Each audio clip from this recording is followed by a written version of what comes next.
My previous video, where I discussed how journalists linked to the Russian pro-religious organization Ratseers use covert influence techniques in their publications to create lone wolves programmed to go and kill politicians, caused quite a stir and surprised many people. But let me ask you, why are you surprised? Excuse me? But who still doesn't realize that a number of media outlets deliberately manipulate our minds? Who doesn't see that? While there are adequate, normal media simply reporting on events, there are others, really crazy ones, that distort reality and infect people with the poison of hatred and aggression, sowing fear and division in society? Well, in fact, they aren't crazy. They make us crazy.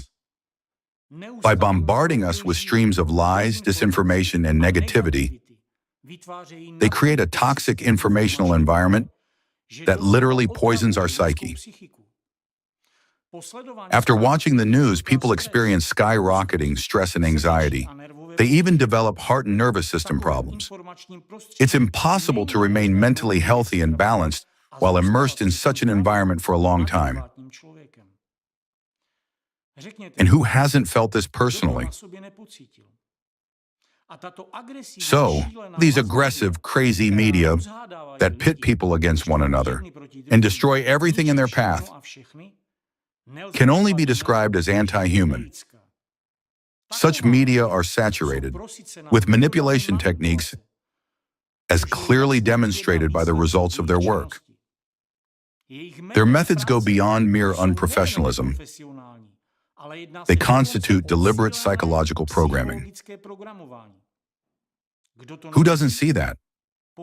Only those who are so deeply coded by those media that they perceive the hatred being spread as normal.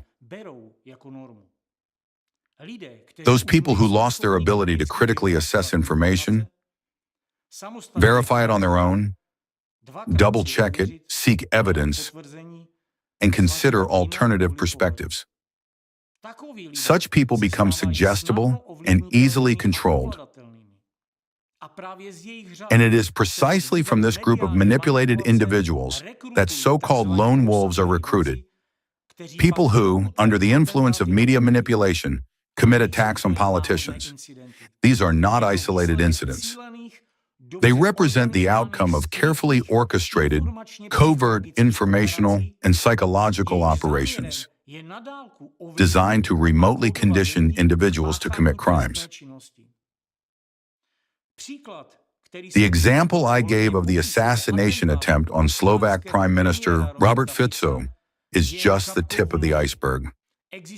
There are actually many similar cases, but the problem is that such incidents are treated as isolated tragic events in various countries,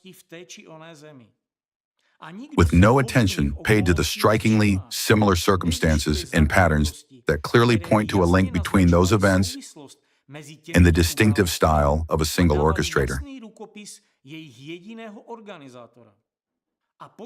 Yet if you look closely, you'll see that the first and main common feature of all these attacks is a preceding long and carefully planned media campaign to discredit the victim. Moreover, those campaigns involve anti-cult or dehumanizing Nazi rhetoric and a wide spectrum of manipulative techniques, ranging from the primitive to sophisticated methods of covert behavioral coding. What's especially alarming is that politicians targeted by those campaigns naively attribute them to the actions of their political opponents, thereby overlooking a far more global threat. This mistake has proven fatal for many people.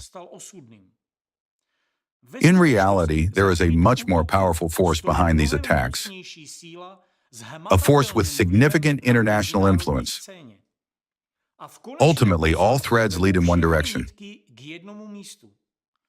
the Russian pro-religious organization Ratseers and its leader, Alexander Dvorkin. To support my claims, let me provide a few examples.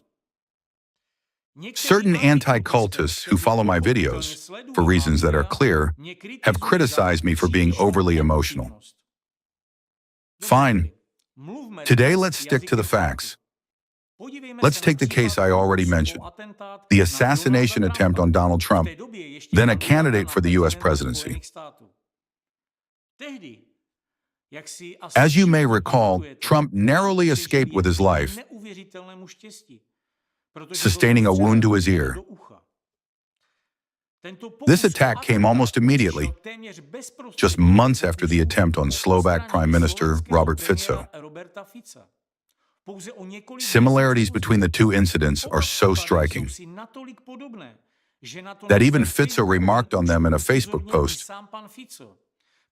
noting that the attack on Trump followed almost a copycat scenario. In both cases, a mechanism of mass informational conditioning, well tested by rat seers, was launched through controlled media long before the attacks. Those supposedly independent outlets systemically injected subliminal implants in the public consciousness, aimed at inciting division and fostering hatred toward the targets.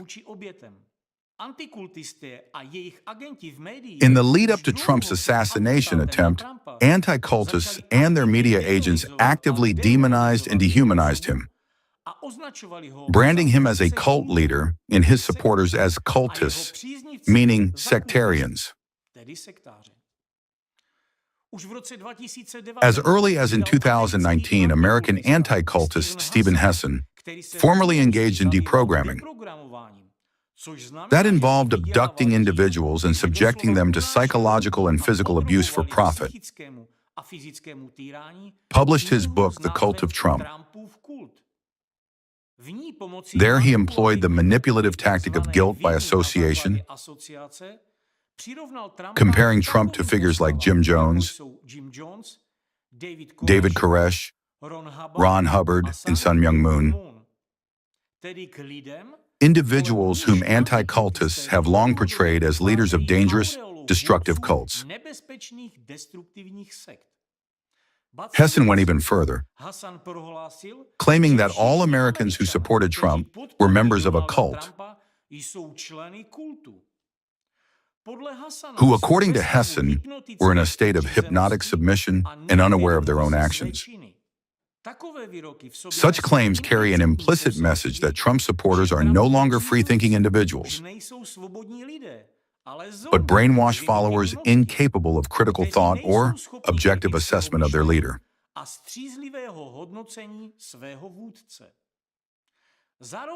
Moreover, Hesson portrayed Trump as a narcissistic leader who cared about no one but himself.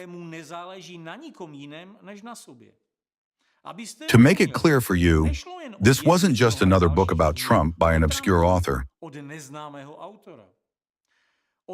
At some point, the anti-cult narratives propagated by Hesson and other anti-cultists were picked up and actively promoted by leading American media outlets, like the New York Times, the Washington Post, and others. Moreover, Hesson, the author of The Cult of Trump, suddenly became a sought-after guest on major American TV channels. There he confidently and persistently spread key dehumanizing narratives about Trump and his supporters. Somehow, Hesson even managed to appear on CNN as an expert, openly advocating for the forced deprogramming of American citizens.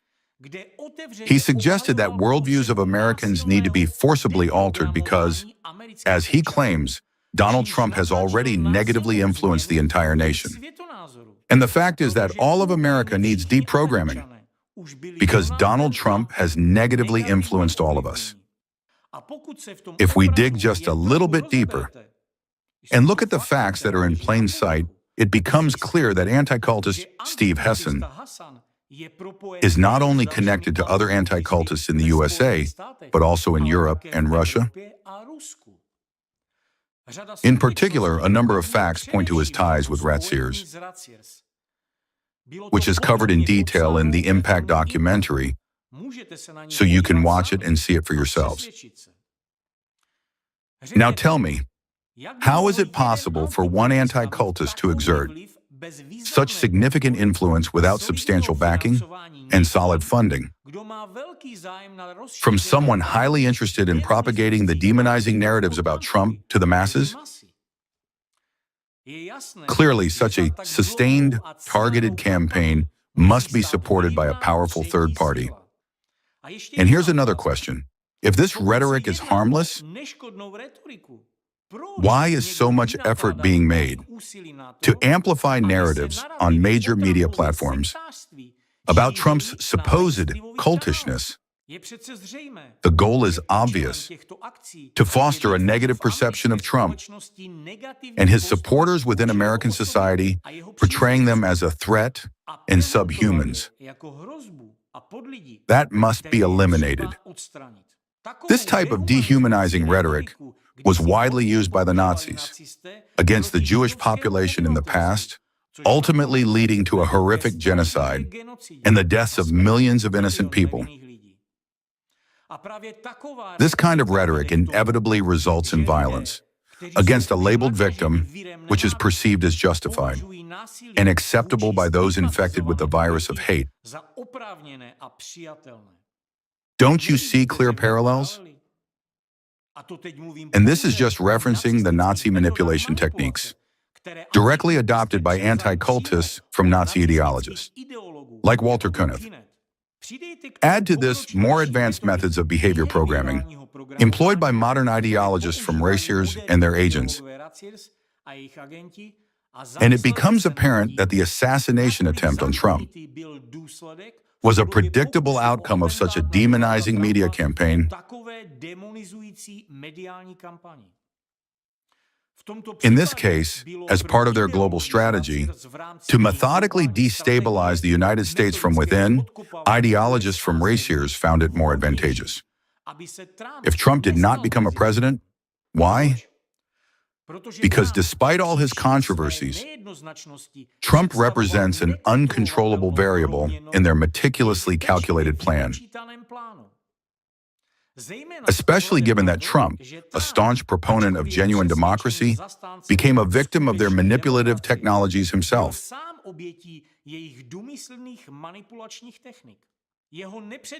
His unpredictability and determination to uphold democratic principles poses a direct threat to the plans of Ratzier's ideologists, aimed at establishing shadow control over American society. In this context, the attempt on Trump's life was not just an isolated act of political violence, but a demonstration of how catastrophically vulnerable democracy is when faced with the threat of neo-Nazism revived by Russian anti-cultists from raciers.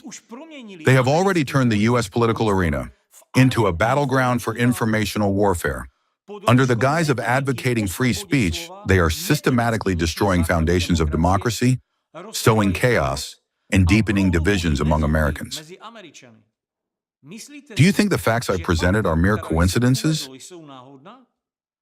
Then let's look at another example: the assassination of former Japanese Prime Minister Shinzo Abe in 2022. Let me remind for those who are unfamiliar with these events that Abe was killed by a lone gunman, a term favored by anti-cultists. The shooter later justified his actions by claiming hatred for the former prime minister due to his alleged support for the Unification Church, also known as the Moonies. However, actual facts debunk these accusations.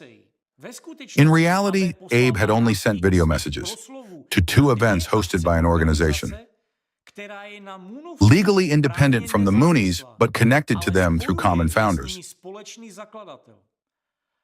Moreover, Abe was merely one among many global leaders who sent records of their speeches to the events of this organization, including Donald Trump.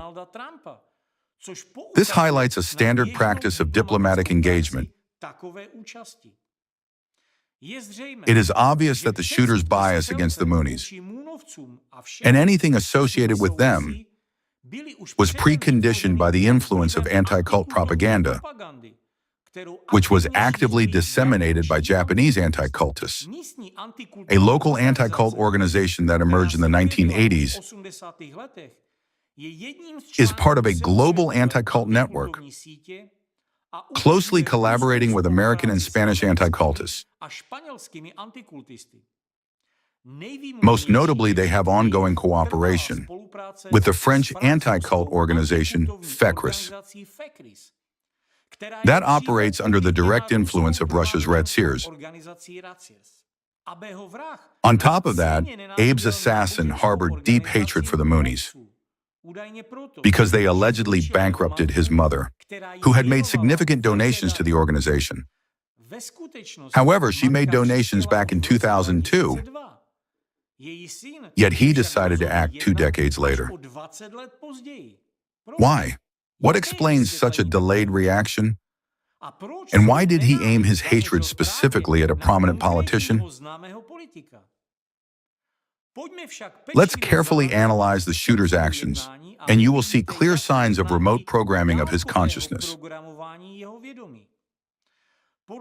According to media reports, the attacker had previously test-fired his weapon at the former Unification Church building. Later, he told the police that he had initially intended to kill the church leader, possibly Mrs. Moon herself, but since it was technically difficult, he instead killed Abe, who turned out to have no connection to the church. Now tell me, does this kind of approach to selecting a target look like a conscious, deliberate action? No. This kind of behavior is a result of remote programming. It explains why he acted 20 years after his mother's alleged bankruptcy due to the Moonies. What is really striking is that the day before the assassination, the shooter actively engaged on social media with other Unification Church haters who were also involved in anti-cult propaganda. Here we can see a classic scheme of manipulative programming. The shooter's existing personal grudge served as an entry point for professional manipulators if his deed were solely motivated by the shooter's personal desire for revenge. He would not have waited 20 years. Moreover, he would have chosen a different target, but he didn't. This indicates the involvement of an external influence, someone who skillfully nurtured and amplified his hatred, using covert techniques of psychological conditioning, which ultimately transformed an ordinary man into a lone wolf with a clearly assigned target. The proof of manipulation lies in the very mechanics of what happened. It wasn't a spontaneous act of revenge, but the result of a carefully planned operation to program his subconsciousness. The shooter's predisposition and personal trauma were merely convenient entry points for manipulators who specialize in turning individuals into killers. The same manipulators later glorify such shooters, creating new images for further covert impact, as seen in cases like Columbine and similar incidents. The involvement of anti-cultists in Abe's assassination is further evidenced by subsequent developments. After Shinzo Abe's murder, mass media launched an unprecedentedly aggressive and cynical campaign against the Unification Church. Instead of condemning the killer or investigating the role of anti-cult propaganda in his radicalization, certain media outlets affiliated with anti-cultists began blaming the Unification Church itself, alleging that it bore responsibility for the crime.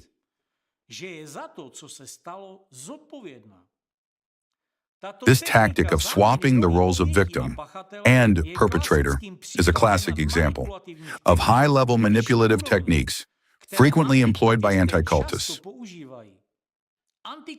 To cover their trails, and anti-cultists actively promoted a narrative that it was exactly the Unification Church that provoked the shooter's actions.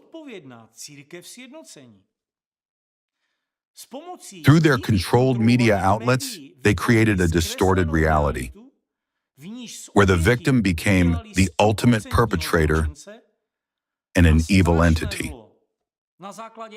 Using the chaos they themselves had created, anti-cultists started lobbying for new laws and advocating for the establishment of an organization similar to UNADFI, a French anti-cult entity that receives state funding, allegedly to support victims of cults. As a result of this orchestrated campaign, the Japanese government enacted new laws against so-called cults, directly affecting the Unification Church. The victims of this manipulative anti-cult campaign were innocent church members and their families who faced a wave of threats, violence, and hatred fueled by the media. Members of the Unification Church, including children, faced widespread harassment, death threats, persecution, and bullying at schools and workplaces.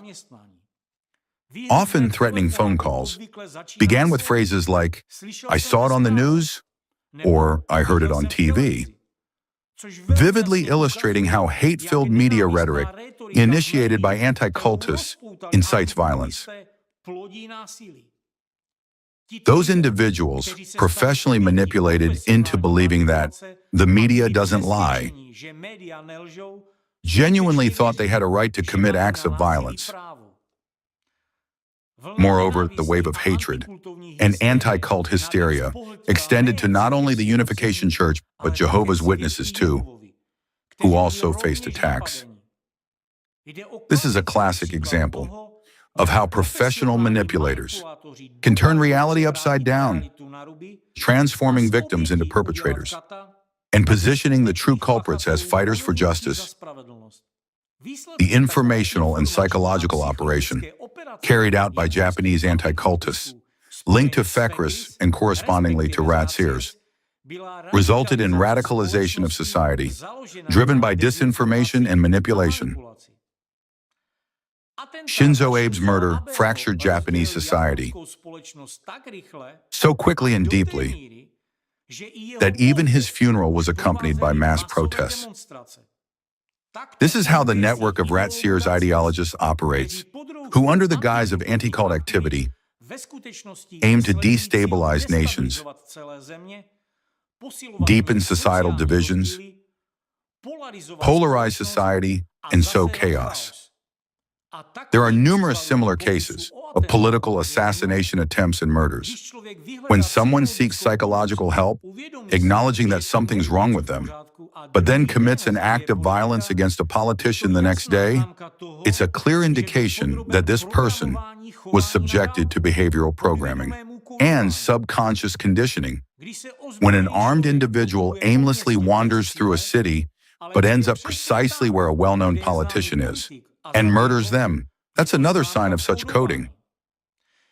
When shooters justify their actions with claims of hatred towards politicians, blaming them for all their problems, these are also indicators of coding. And the list can go on.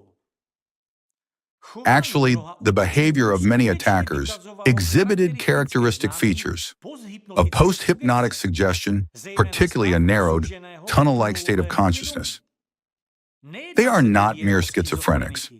Those individuals were initially mentally healthy, but were subjected to intensive psychological influence, leading them to carry out commands implanted in their subconsciousness by manipulators. Psychologists and psychiatrists may claim such methods are impossible, arguing that it's impossible to remotely compel someone to commit murder. However, they say this out of fear that someone will expose these techniques and start manipulating others.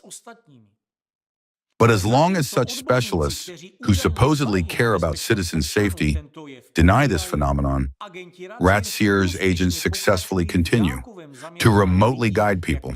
Like missiles towards a target, and assassination attempts persist. So what kind of safety can we talk about? Put anyone in a hypnotic state, Give them a weapon and give a command, and they will carry it out. This is known to any professional familiar with hypnosis and suggestion techniques. There is a belief that if a person has well-developed critical thinking, they are not susceptible to hypnosis, suggestion, or similar manipulations.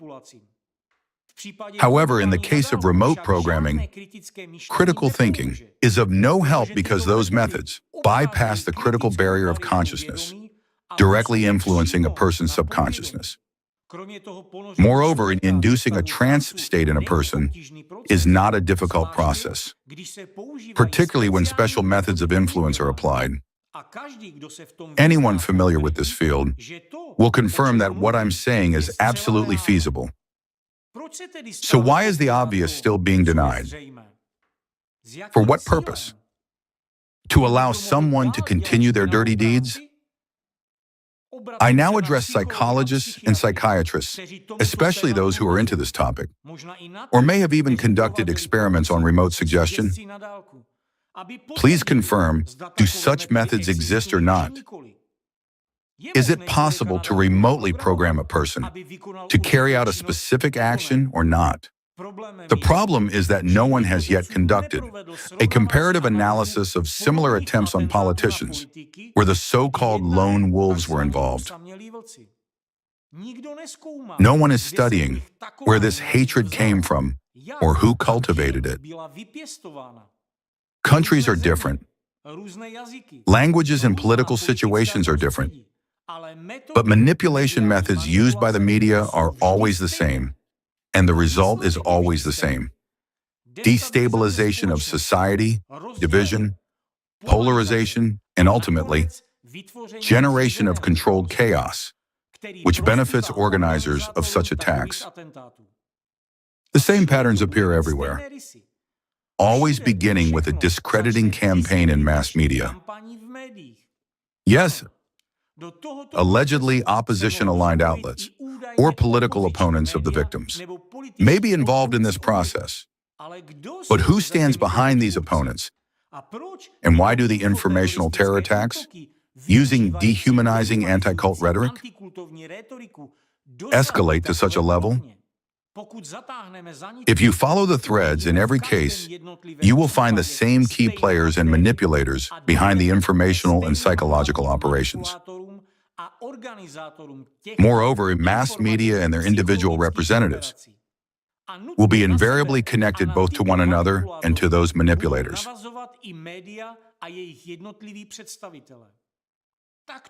Thus, we can see that all the threads ultimately lead to Dworkin. Knowing the overall scheme of actions and closely following the political media landscape, you'll begin to recognize the distinctive style of the professional manipulators who orchestrate such attacks. When media headlines label a politician as a cult leader, refer to their supporters as a cult in his name, or claim that he has supposedly turned the country into one giant cult. These are clear markers of manipulation and signs of an active operation.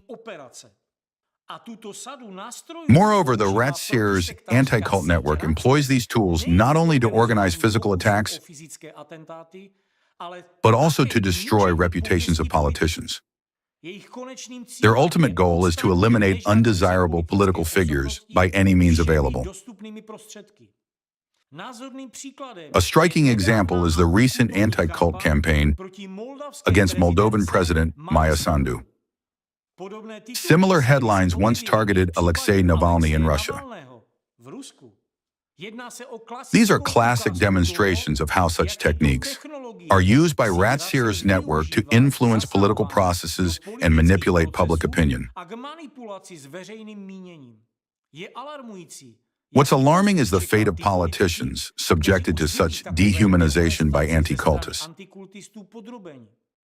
And the most concerning thing is that, at the early stages, most of them are unaware of how dangerous the process is. Because where today there are only insulting labels, tomorrow there will be persecution, and the day after tomorrow there will be physical violence. It's also important to note that Ratzier's agents adapt their rhetoric to local contexts. The terms cult or sect may not always be explicitly used. However, methods remain the same. Dehumanizing rhetoric targeting a certain politician, portraying him or her as enemy, who is supposedly dividing society, who is dangerous, or who is destroying the country, and so on. It will all be done by the same people who, when investigated, are found to be linked to Ratziers. The manipulative techniques used to sway the masses would also be identical, even if the markers of cult or sect are omitted. And the outcome will remain unchanged if they set themselves such a goal, namely elimination of a certain politician from the political stage and emergence of the so-called lone wolves. These are not isolated incidents, but parts of a global strategy by Ratzier's ideologists, where each case is merely the visible tip of a broader operation to reshape political landscapes. By learning to identify these schemes, you can anticipate events long before they reach their peak. The examples I mentioned, including the attacks on Fitzo, Trump, and Shinzo Abe, highlight just how actively and aggressively Ratzier's agents interfered and continue to interfere in elections and the political processes in various countries, pushing their interests in achieving their objectives. If you look around, you'll see the scale of their operations and recognize that their interference is evident in many countries. Wherever they operate, that they create chaos and confrontation. There are also many cases where people influenced by media manipulation and filled with hatred and dissatisfaction attack politicians in mobs. There are countless examples of individuals in crowds throwing mud or paint at politicians, and so on. Such acts are often committed by people with labil psyche who are easily suggestible. Why do they do that? After all, they don't personally know the politician, nor do they know anything about their life. And their understanding of the politician's work is limited to the narratives provided by the media channels they frequently watch or the newspapers they regularly read. People act this way because they are manipulated, although they are unaware of that.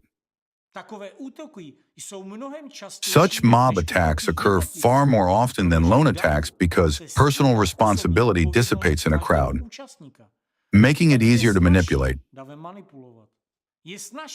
A crowd can be more easily incited, infected with hatred, and directed towards aggression as desired by the manipulator against a specific political figure. While orchestrating individual attacks is technically more complex, these methods are also being refined, for instance, through school shootings and mass shootings. Take a closer look, and you'll be horrified at how such incidents are actually orchestrated. After a new school shooting incident, investigate the surrounding schools and neighborhoods. You'll discover a sudden surge in bipolar disorders among children and teenagers. Why does such a mass epidemic arise? As I've mentioned before, bipolar disorder is an inevitable consequence of remote behavioral programming, as it involves violent interference with human subconsciousness. Naturally, this leaves psychological scars on those ensnared in such informational coding. Speak with those children, and you'll be shocked to learn how many teenagers have entertained similar thoughts of carrying out mass shootings in both the affected school and neighboring ones. So all of your doubts about the spontaneity of such events will vanish like smoke. It will become clear to you that the narrative of a lone wolf inspired by Columbine videos is a simplistic explanation of a complex, orchestrated process. The reality is far grimmer. Before every new school shooting, countless people entertain similar thoughts And many students meticulously plan violent scenarios in their minds. What's especially alarming is the rapid escalation in the use of these methods. That's why I said and will say again that these methods employed by rat-seers agents are more terrifying than the weapons of mass destruction. Their outcomes are worse than the radiation aftermath of a nuclear explosion. To give you a sense of the true scale of violence against politicians, let me share some statistics. The scale of violence against politicians is evident in Germany. In just 1 year, from 2022 to 2023, crimes targeting politicians increased by a staggering 183%. These figures not only highlight a pan-European trend, but also underscore a growing crisis. In various countries, such pressure and threats are prompting potential candidates to withdraw from political life, while active politicians are prematurely ending their careers. All of this points to the fact that violence against politicians has become a systemic phenomenon that threatens the very foundations of free democratic societies. The situation in the United States also reveals a disturbing surge in violence. Over the last 8 years, threats against members of Congress have increased nearly tenfold, from 800 incidents to 8,000. Here I've only stated the facts about high-ranking politicians. An even more frightening reality is at the level of U.S. states. Recent studies have shown that over 40% of state officials and politicians faced direct threats or attacks in the past 3 years. Furthermore, 90% of politicians, think about that, 90%, reported experiencing violence in various forms, including harassment, intimidation, and stalking. Such a sharp rise in violence has spurred a wave of academic research. Scholars wondered, why is this happening in democratic societies? How did we reach a point where 1 in 5 Americans now considers violence against politicians to be acceptable? When did we cross the horrifying line where violence shifted from being taboo to becoming a legitimate option? Some researchers argue that present-day violence against politicians is fundamentally different from what we saw in the past. They claim that radicalization now often happens online. Criminals are turned into extremists through internet communication. In other words, a person can sit alone at home, but through the screen of their computer, they can be manipulated into a state where they are willing to commit acts of violence. Other researchers point to the emergence of groups that intentionally foster societal chaos as the root cause of this rising violence. Why do those groups specifically target politicians?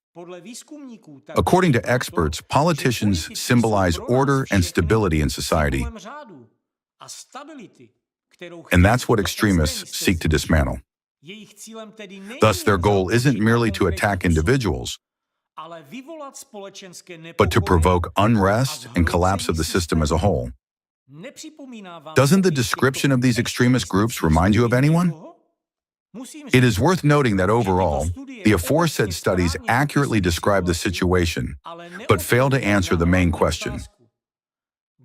Who is really behind that? And why is it all being done? Researchers often limit their focus to their own countries, which prevents them from seeing the true cause. They are like blind men touching parts of an elephant and unable to perceive the whole animal. Meanwhile, the situation is crystal clear. Look at the nature of the attacks on politicians. Those are not random acts by deranged loners, but part of a meticulously organized campaign. The same methods, interconnected perpetrators, and always the presence of rat-seers agents behind them.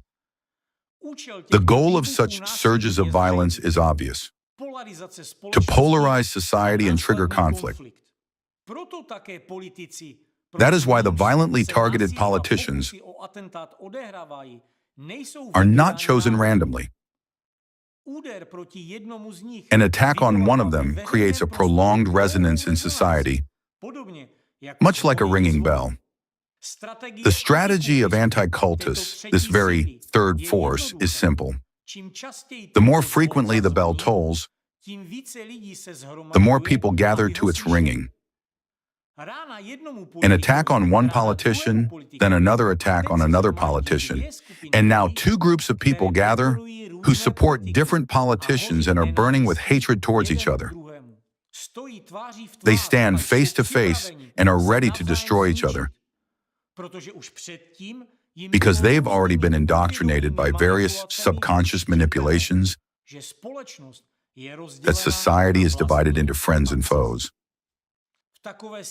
In such a situation, all it takes is a little push to provoke a conflict. Only a blind man cannot see that. The growing number of attacks on politicians is due to the fact that those groups controlled by race-seers agents are gaining power,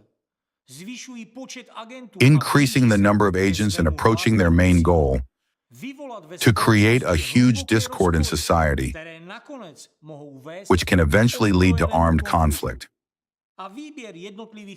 Selection of individual politicians as targets is never coincidental. The higher the potential of a politician to unite a fractured society, the more likely they are to find themselves in the crosshairs. That's no coincidence. It's a strategy. Any leader capable of restoring national unity automatically becomes a target.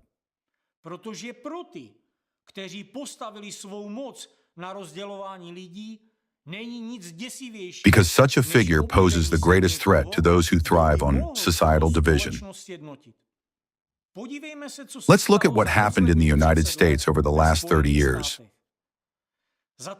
During this period, several alarming trends escalated.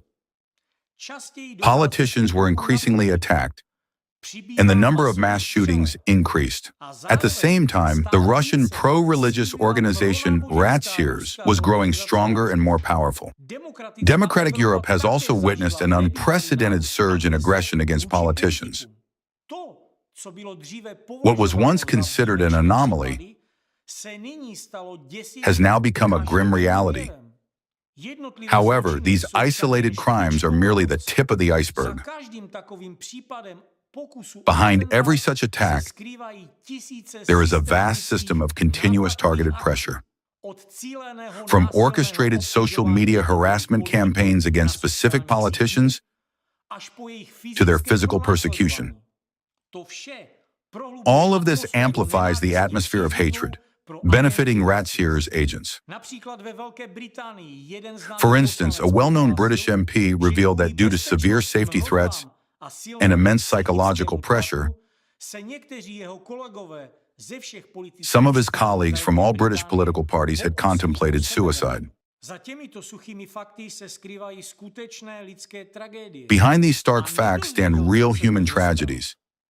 As participants of Allatra, we know firsthand what it means to live under unbearable pressure because we too have become victims of Ratseers' dehumanizing attacks. We know what it feels like when authorities break into our homes early in the morning, terrifying our families. We know what it's like to live in constant fear, facing threats against ourselves and our children, and watching our friends being tortured and harassed. We know this because we've been enduring this for 10 years. So, we empathize with politicians who cannot withstand this pressure. They are merely individuals trying to work honestly for their countries, yet all they get in return are threats, attacks on their families, and a life of perpetual fear. It's an insurmountable burden. The UK example highlights another critical point. Today, representatives of all political affiliations are under attack, regardless of their agenda or party affiliation. Therefore, what we are witnessing isn't just a rise in violence or mental disorders. It's a deliberate, persistent attack by rat seers and its agents on society as a whole. These orchestrators are gradually destroying social bonds and eroding trust among people. And the consequences are growing increasingly dire. The shadow third force employs techniques of manipulation over mass consciousness to create the chaos we currently witness as it dominates global politics and economics. The threat isn't limited to the well-being of individual citizens. The very existence of a unified democratic society is at risk. Now you can see for yourselves that these methods of manipulation aren't simply fighting against cults. Anti-cultism is merely a facade, a cover for the true objectives of a globally coordinated rat seers agent network. I would also like to comment on another point. Ever since the truth began to come to light, some rat seers agents started masking their fear with public bravado,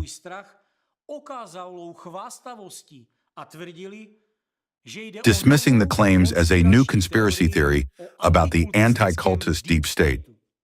But let's pose a few simple questions, the answers to which should be obvious to anyone who's able to think logically.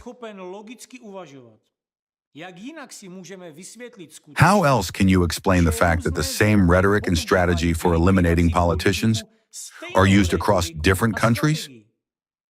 Why are the same methods applied?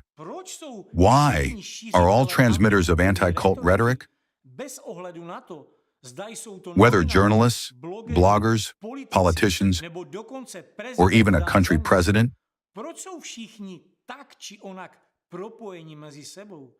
interconnected and ultimately linked to rat seers? Why do journalists, who are in non-stop conflict with existing authorities and who label politicians as sectarians,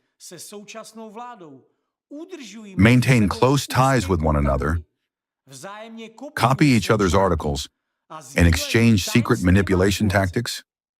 Who covers them? Try publishing an article with similar rhetoric, and you will face countless problems.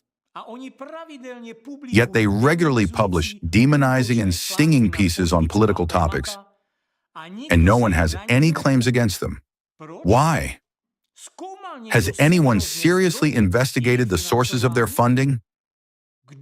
Who ordered those articles? Within just 3 weeks, 400 publications have been released about Alatra alone. Who gave money for that? Have you seen journalists who work for free, moreover, with a risk to face criminal charges? Have you ever seen such suicides? What is their motivation? And here's the most interesting question. If they are so free and independent, and if they act without common management and center of coordinating their activities, why do they defend each other so vigorously, especially when one of them is exposed?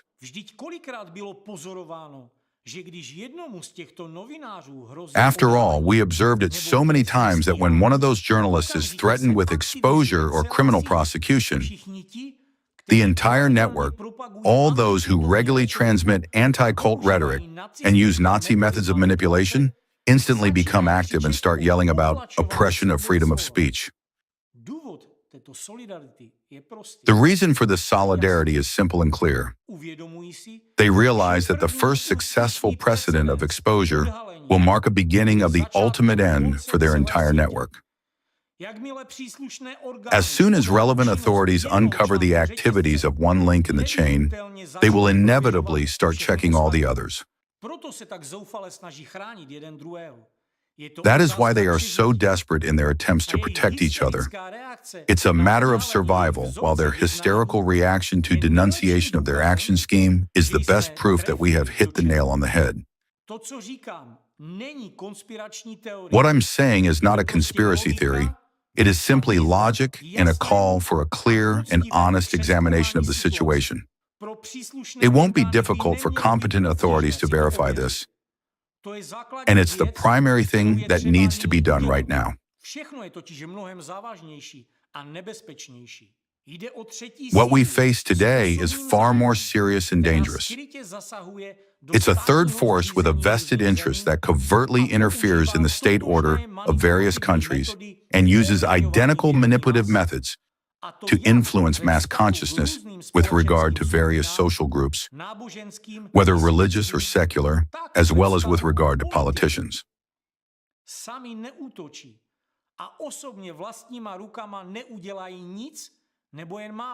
They don't strike directly, but manipulate others to attack and kill. They turn people into weapons and then direct them like missiles at targets.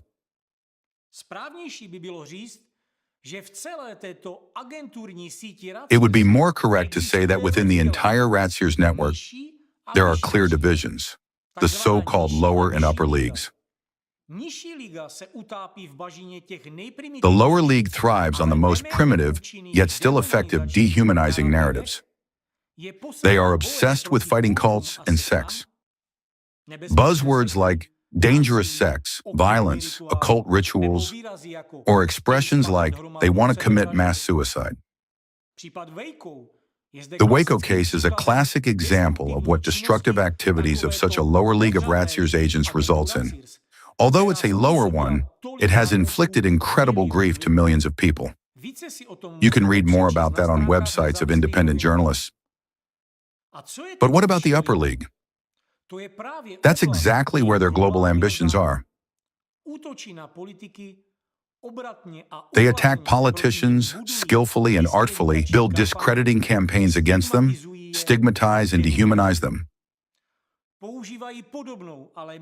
They use similar but slightly modified rhetoric, as in the case of those groups they brand as sex and cults, and masterfully implant a negative image of a specific politician into the minds of the masses, forcing people to think the way Ratseers agents want them to think. The only people who do not succumb are those who retain critical thinking and, as sane individuals, have a natural reaction like, "Who on earth would believe that?" However, a certain part of people with a label psyche, who have already been puzzle-coded and brainwashed by anti-cultists, will believe it. And they don't need much more than that. It's a tiny percentage, but it creates such a stir that it splits society. Thus, when a politician is successfully dehumanized in the eyes of the public and his authority is undermined, the lower league gets involved and starts howling like a pack of street dogs.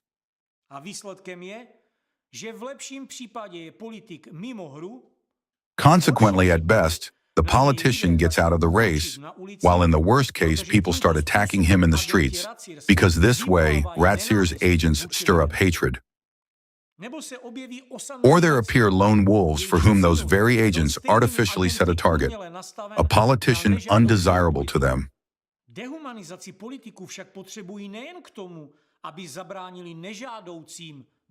They aim to dehumanize politicians not only in order to block certain individuals from coming to power, who might obstruct their goals, but also to recruit new agents among them, using those recruits for introducing laws that undermine the country's democratic system.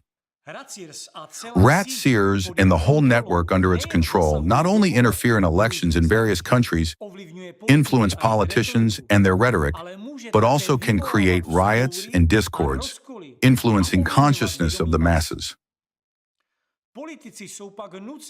Politicians are forced to follow their lead in order to maintain their status and power. This is how the allegedly anti-sectarian and anti-cult laws are pushed through, which Ratseers' accomplices cover in the wrapper of protecting society from threat. Meanwhile, under the allegedly plausible pretext, people are actually deprived of their legal democratic rights, and the very essence of democracy is gradually collapsing. Look what results they have already achieved in various countries. We've already seen what their activities caused in Ukraine. Right now, we are witnessing how the same forces are purposefully fomenting confrontation between Christianity and Islam. Again, in the shadows of these events, we find the same actors, closely linked to each other. Even in China, they managed to force the Communist Party to go against its own people. They instilled fear in them and made the government start destroying its own nation. And look what the activities of those manipulators have already caused in Russia. You might have a question. What does Russia have to do with that? If the ideological center of this international network of agents is in Russia, it is logical to assume that they should act in its interests. Yet how can you explain that politicians with the so-called pro-Russian vector also become their targets? Like Fico, for example.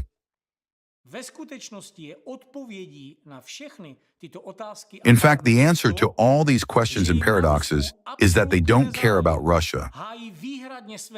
They defend solely their own interests and pursue their own goals. Friend for them is someone who is on their side and fulfills their assignments, and for as long as he or she remains convenient. As soon as the alleged friend becomes inconvenient, they say they don't know them and get rid of them.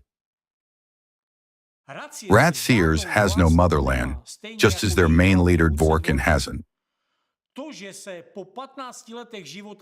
It may look ridiculous that after 15 years of living in the US, he settled in Russia to start the revival of Nazism from there. But in reality, this is the genius of Dworkin, because if we step back and look at it on a larger scale, the unfoldment of such a global scheme for establishing worldwide totalitarianism will be less noticeable in the country that suffered the most from Nazism and is proud of its victory over this universal evil.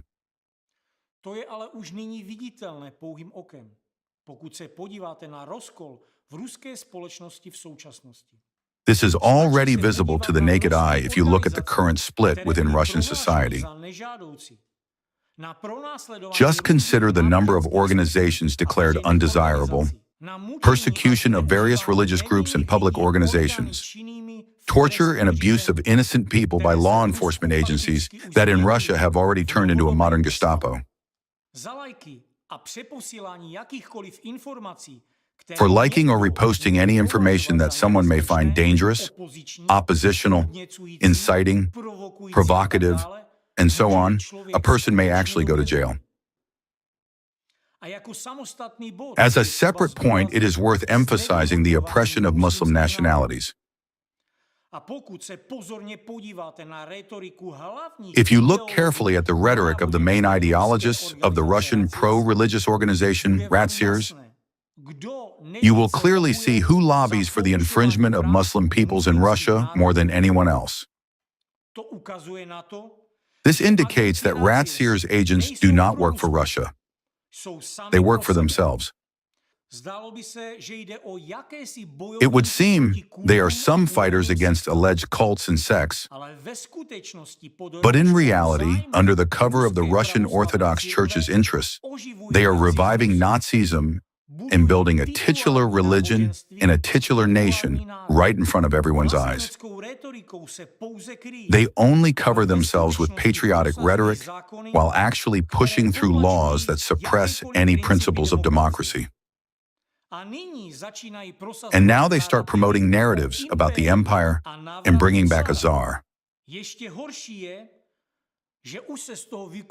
This is even worse. It turns out to be a symbiosis of Nazism and communism with imperial aspirations to bring back a royal order. It is only necessary to analyze facts, quotes, and statements by ideologists and accomplices of Rat Sears to become promptly convinced that their plans are total control, power, and tyranny. After all, Nazism cannot exist without violence, war, and expansion. This is what they strive for: destruction of democratic principles, sowing chaos, and establishment of a totalitarian regime. Many people wonder, who is behind all of the processes in Russia and a number of other countries? A shadow government? No. Behind all of that, there is a single mentally unstable and at the same time genius man who globally conducts the entire orchestra of his agents in mass media and has already managed to bring the entire Russia to its knees. The same man influenced the Russian president's ideology to such an extent that the president even speaks in the words of that man, who actually has a certificate of mental disorders. It has all been achieved by one man, Alexander Dvorkin, the chief ideologist of the Russian pro-religious organization, Ratsirs. Whatever event you begin to unravel, all the threads lead to him only, as if to the spider in the center of a web. This very man didn't sleep days and nights and spent a lot of time studying methods of manipulation and influence on consciousnesses. He is driven by the global goal of establishing totalitarian power. Thanks to his connections and experience adopted from his teachers, direct successors of Nazism, this man managed to do what nobody else did. He has put the world on its knees. Now he has formed his own shadow army that is bullying billions of people and is gradually destroying the world. But tell me, why have the 30-year destructive activities of this international network of agents not yet been revealed? After all, in different countries, there have been so many warnings about Dvorkin and his agents by various public figures, scientists, and human rights organizations. Numerous reports have been issued, and many commissions collected data and appealed to the international community to draw attention to the crimes and extremism committed by Dvorkin. We have no answer to this question, except for his genius. This is an invisible war, and it has been going on for a very long time. Dvorkin's war against the whole world, activities of his agent network across the globe, armed with sophisticated methods of manipulation, is really a threat to us and our future. If you think that weapons of mass destruction are stored in warehouses unused, you are wrong. The real weapons of mass destruction with selective action are being widely used by agents of the Russian pro-religious organization Ratsirs. Indeed, in many countries, activities of the network of Ratsirs agents are well disguised, but their actions are still easy to recognize because of the characteristic methods once used by Walter Kunneth for turning an ordinary National Socialist Party into the Nazis as we know them today. In reality, the roots of these manipulative techniques go much deeper into history. They are millennia old. Recall the story of Jesus Christ, whose teaching was also branded a sect. The same ancient anti-cultists, the same apologists for their titular religion, use the same methods that anti-cultists use nowadays to get the crowd to shout, "Crucify him." Experts who understand human psychology and psychology of the masses are well aware which specific mechanisms were applied back then. Within 24 hours, the crowd that had admired Christ the day before, the next day demanded his agonizing death. The secret of this kind of transformation is simple and horrifying. Anti-cultists of that time used a basic manipulation. They belittled Christ and elevated people in the crowd above him. That's all. It all boils down to the same ideology of superiority that creates the ground and justification for individual murders and mass extermination of people.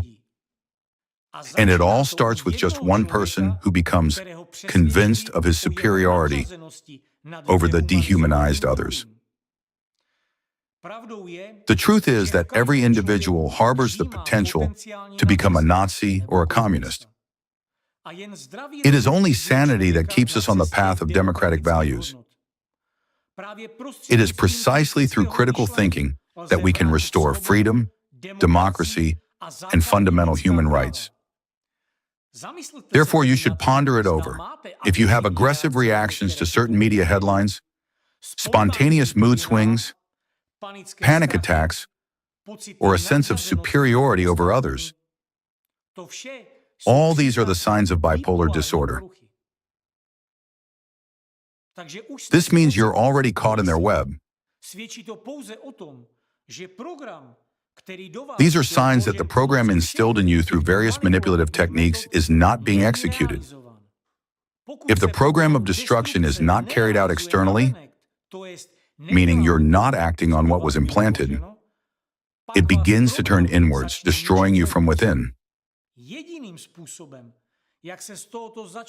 Therefore, the only way to break this vicious circle is to realize what is happening in order to free yourself from imposed destructive programs and to regain control over your mind.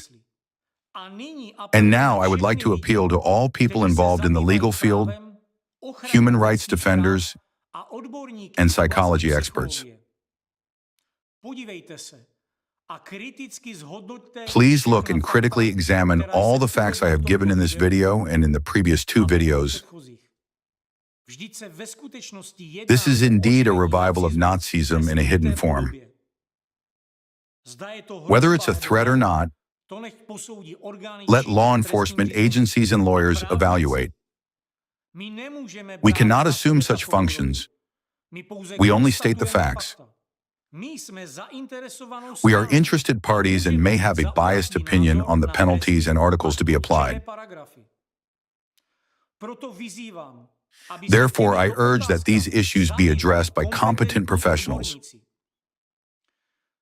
If you are concerned about your own future and the future of your children, if you are concerned about the future of democracy, study this thoroughly. Because as professionals in your fields, you can put up a worthy resistance to that. No one else will. Can't you see that this is a dangerous, highly coordinated network of agents actively destroying humankind? Just look at the fate of the groups they target. Take Jehovah's Witnesses. They were persecuted by the Nazis and communists, and now they are being persecuted in modern Russia by the same methodology. What is so terrible about those people? The fact that they do not violate laws? That they are peace-loving and profess the principle, if one strikes you on the right cheek, offer him the left? Those who are familiar with them know what I'm talking about. These people are harmless. They are hardworking and honest, but they are persecuted in order to intimidate the rest of the population. To make people afraid that if they disobey the regime, they will be treated the same as Jehovah's Witnesses. It works the same way as any terrorist attack. It is directed not so much at the victim as against those who are watching. The victim of a terrorist attack is like a sacrificial victim for anti-cultists to influence the crowd, to impact the masses. For many years, Jehovah's Witnesses have been such sacrificial victims. In Russia, they've been declared extremists because Dvorkin said they could allegedly work for America. This was said by a man with an American passport. So why are Jehovah's Witnesses really being brutally persecuted? Because they don't want to kill other people? Because they have steadfast beliefs and are difficult to brainwash? Or because they preach the love of God? Is this why they have been made scapegoats and led like lambs to the slaughter? Do you know what the most tragic part is? Our attempts to protect ourselves from rat seers are now being observed by millions of representatives of organizations that were also persecuted and keep being persecuted by the Russian pro-religious organization, rat seers headed by Dvorkin. Many of their acquaintances have been imprisoned, deprived of property. Many have lost their families, had to leave their countries, and many of their like-minded people have committed suicide or were killed as a result of persecution. However, I'd like to emphasize that representatives of those organizations are just watching us now. They are afraid to claim their rights. They are intimidated by their leadership. After all, the leadership is safe where Dvorkin cannot reach them. Just because they follow their religious beliefs, people are scared. That's their choice. They are just peaceful people. But it wasn't peaceful people who beat them up. It was Nazis. No, even worse and more dangerous. They are representatives of the symbiosis of communism and Nazism that Dvorkin created. Therefore, now a lot depends on people who know laws, understand and can trace the chain of all interconnections of this international agent group. If you need materials, contact us. We will send you everything and help to understand where and what kind of facts can be found. Look and evaluate critically. These are real facts, real interconnections and offenses which the agents of this single international network of rat seers committed in huge numbers. And answer the question for yourselves. What is this phenomenon? And what should humanity do about it? Leave it as it is? Or can we actually do something? You have to understand that your actions determine not only your own future, but also the future of millions of other people. Those who remain silent, being scared to stand up for themselves after enduring persecution and mistreatment. Yes, they may seem cowardly, but we don't blame them. We know they have endured the same struggles we have. Alatra and our volunteers have been attacked, harassed, and subjected to criminal charges. We've been through this and continue to face it. So we understand why other victims of bullying by the Russian pro-religious organization rat seers are afraid to speak out. But if they do not stand up for themselves, who else will defend them except you, lawyers and human rights advocates? Now I appeal to everyone. If you do not want Nazism to spread, if you support democratic values and want a future where you and your children would live in freedom, share this video and my other videos. This concerns you too. It's your life. Remember, Germans were silent and eventually became Nazis. Do you think the outcome in this case will be any better? It won't. Analyze the situation for yourselves and don't be silent. As for me, I will continue to speak out about the methods of psychological influence and the other tools used by agents of the Russian pro-religious organization rat seers. My goal is to help restore your ability to think critically so you can make informed decisions about how to live. I don't want you to become zombies or lone wolves under their control, forced to harm others, or ruin the lives of your loved ones just because a deranged extremist from Moscow wants that. So let's preserve our sanity, regain critical thinking, and not allow ourselves to be manipulated.